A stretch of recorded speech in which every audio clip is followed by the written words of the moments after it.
Oke Pak Yudi, lalu yang selanjutnya ada prinsip koperasi. Keanggotaan bersifat sukarela dan terbuka, pengelolaan dilakukan secara demokratis, pembagian SHU dilakukan secara adil, pembagian balas jasa yang terbalas terhadap modal dan kemandirian. Perangkat organisasi koperasi adalah rapat anggota, pengurus, pengawas, pengelola, unit usaha, dan anggota seperti ini Pak Yudi. Oke. Lanjut, rapat anggota merupakan pemegang kekuasaan tertinggi dalam koperasi. Pengurus bertanggung jawab mengelola koperasi dan usahanya, dan mewakili koperasi dalam kegiatan sehari-hari dan menyelenggarakan pembukaan. Pengawas bertugas untuk mengawasi pengelolaan. Modal koperasi adalah modal sendiri seperti simpanan pokok, simpanan wajib, dana cadangan, dan hibah. Modal pinjamannya adalah pinjaman sukarela, koperasi, bank dan lembaga keuangan lainnya, dan penerbitan obligasi atau surat hutang.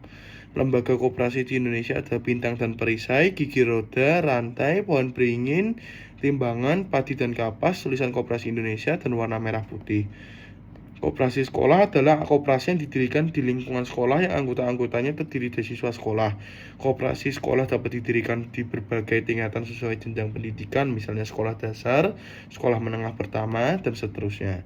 Tujuannya untuk mendidik, menanamkan, dan memelihara suatu kesadaran hidup, gotong royong, dan setia kawan, serta jiwa demokrasi di antara para siswa.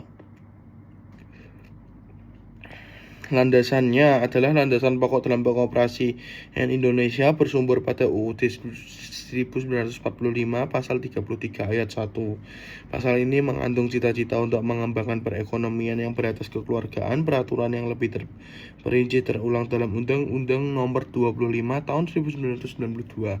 Ciri-ciri koperasi sekolah adalah bentuknya badan usaha yang tidak berbadan hukum, anggota siswa-siswa sekolah tersebut, keanggotaannya selama kita masih menjadi siswa, dan koperasi sekolah dibuka pada waktu istirahat. Lalu sisa hasil usaha SHU merupakan pendapatan koperasi yang diperoleh dalam 1 tahun buku, dikurangi dengan biaya penyusutan dan kewajiban yang lain termasuk pajak dalam tahun buku yang bersangkutan. Manajemen adalah proses perencanaannya, perorganisasian, dan kepemimpinan dan pengendalian kegiatan anggota organisasi dan proses penggunaan sumber daya organisasi lainnya untuk mencapai tujuan organisasi yang telah ditetapkan. Prinsip manajemen. Secara lebih rinci, prinsip-prinsip ini mencakup pembagian kerja, wewenang, tanggung jawab yang seimbang, disiplin, kesatuan komando, serta kepentingan organisasi di atas kepentingan individu. Unsur manajemennya ada manusia, uang, bahan, mesin, metode. Fungsi-fungsi manajemennya planning, organizing, executing, controlling, perencanaan, perorganisasian, pelaksanaan, dan pengawasan.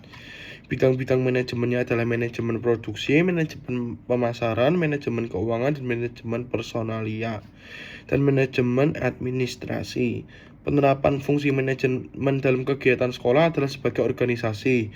OSIS dibentuk dalam usaha mencapai terwujudnya pembinaan kesiswaan. Tentu saja dalam kegiatan OSIS, fungsi manajemen harus diperhatikan. Misalnya, OSIS mempunyai rencana untuk melakukan kegiatan gerakan penghijauan sekitar sekolah.